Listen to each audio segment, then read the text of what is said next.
So నిన్నటి power point presentation అది హైదరాబాద్లో ఇచ్చినట్లేదు, అమరావతిలో ఇచ్చినట్టుంది. ఆ పీపీటీ చూసిన వాళ్ళకి ఏమనిపిస్తుంది అంటే ఇది తెలంగాణ ప్రభుత్వం తయారు చేసిందా లేక చంద్రబాబు నాయుడు గారు తయారు చేసి అమరావతికి వెళ్ళి నాకు పంపిండా అనేటువంటి అనుమానం మాత్రం ఎవరికైనా కలుగుతుంది. ఇలా బనకచెర్లను ఆపాలనే చిత్తశుద్ధి మీకుంటే మీరు చూపాల్సింది ఏంటిది? ఆంధ్రప్రదేశ్ ప్రభుత్వం చంద్రబాబు నాయుడు గారు కేంద్రానికి రాసిన లేఖలు, జలవనరుల శాఖకు రాసిన లేఖలు, బనకచెర్లను ఆయన ఏ రకంగా ముందుకు తీసుకుపోతున్నాడో చూపించాలి. అది చూపించిందా మీరు? దాని గురించి ఎక్కడా ప్రస్తావన లేదు. చంద్రబాబు గారు బనకచెర్ల మీద కేంద్రానికి రాసిన లేఖలు కానీ ఆయన మాట్లాడిన మాటలు కానీ నీ పవర్ పాయింట్ ప్రజెంటేషన్లో ఎక్కడ నువ్వు చూపలేదు, దానికి స్థానం దొరకలేదు.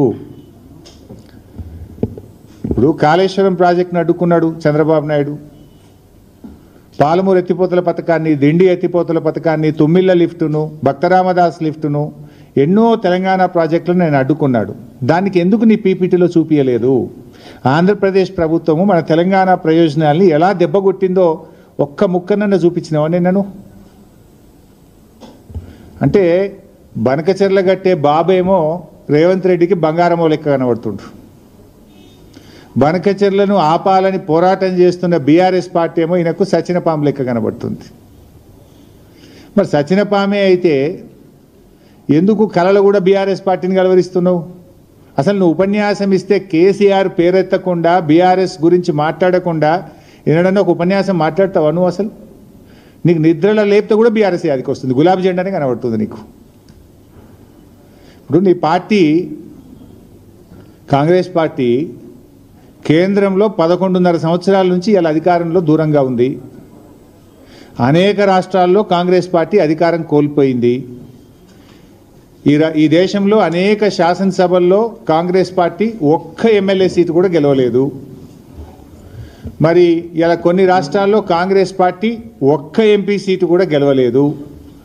అంత మాత్రాన నీ కాంగ్రెస్ పార్టీ చచ్చిన పామైందా? నేను అడుగుతా ఉన్నా.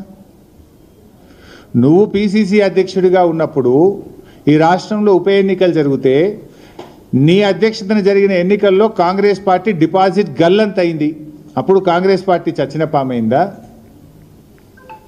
ఈ చచ్చిన పాము లాంటి చౌకబారు ముచ్చట్లు మాకు చెప్పకు, నీ రాహుల్ గాంధీకి చెప్పుకునేది ఉంటే. ఈ అతి తెలివితేటలు అవసరం లేదు మిస్టర్ రేవంత్ రెడ్డి గారు. నువ్వు మొన్న ముఖ్యమంత్రి అయిన తర్వాత నీ సొంత జిల్లాలో కూడా బీఆర్ఎస్ పార్టీ ఎమ్మెల్సీ గెలిచింది, గెలవలేదా మొన్న? అహంకారంతో మాట్లాడితే ప్రజలు నిన్ను అత్త పాతాల లోకానికి దొక్కుతారు బిడ్డ, జాగ్రత్త అని హెచ్చరిస్తా ఉన్నా నేను. నీకు బేసిన్ల గురించి మినిమం అవగాహన లేదు.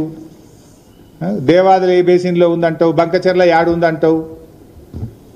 బాసన్ల గురించి తెలిసినంత ఈజీ కాదు బేసిన్ల గురించి తెలుసుకోవడం.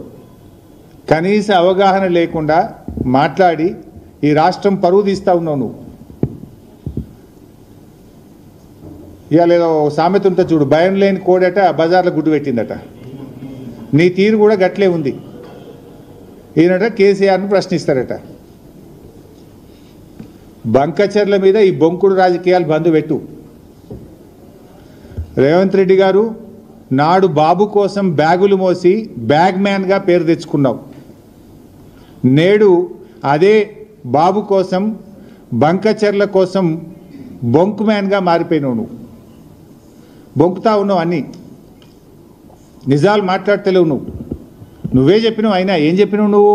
నా స్కూల్ బీజేపీ, నా కాలేజ్ తెలుగుదేశం, నేను ఉద్యోగం చేస్తున్నది కాంగ్రెస్ పార్టీలో అని నువ్వే చాలాసార్లు చెప్పినావు మిస్టర్ రేవంత్ రెడ్డి.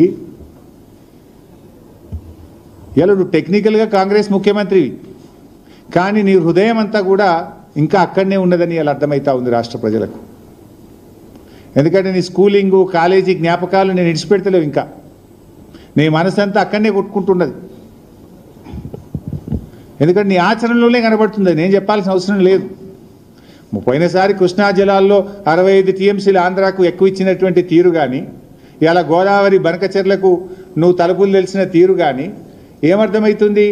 నీ స్కూల్ ఏజ్లో కాలేజ్ ఏజ్లో ఉన్న ఆ చంద్రబాబు నాయుడు గారితోనూ తెలుగుదేశం పార్టీతో ఉన్న నీ అనుబంధాలు ఇంకా నువ్వు మర్చిపోలేకపోతున్నావు. ఇవాళ స్పష్టంగా నేను ఆధారాలతో సహా చెప్పదలుచుకున్నా. ఇప్పుడు చంద్రబాబు నాయుడు గారిని ఈయన ప్రజాభవన్కు పిలిచిండి ఈ మధ్యలో, పోయిన సంవత్సరం మీ అందరికి తెలుసు, జూలై 6, 2024 జూలై 6, 2024 నాడు 2 రాష్ట్రాల మధ్య సమస్యలు పరిష్కరించుకుందామని ప్రజాభవన్కు చంద్రబాబు నాయుడు గారిని ఆహ్వానించాడు.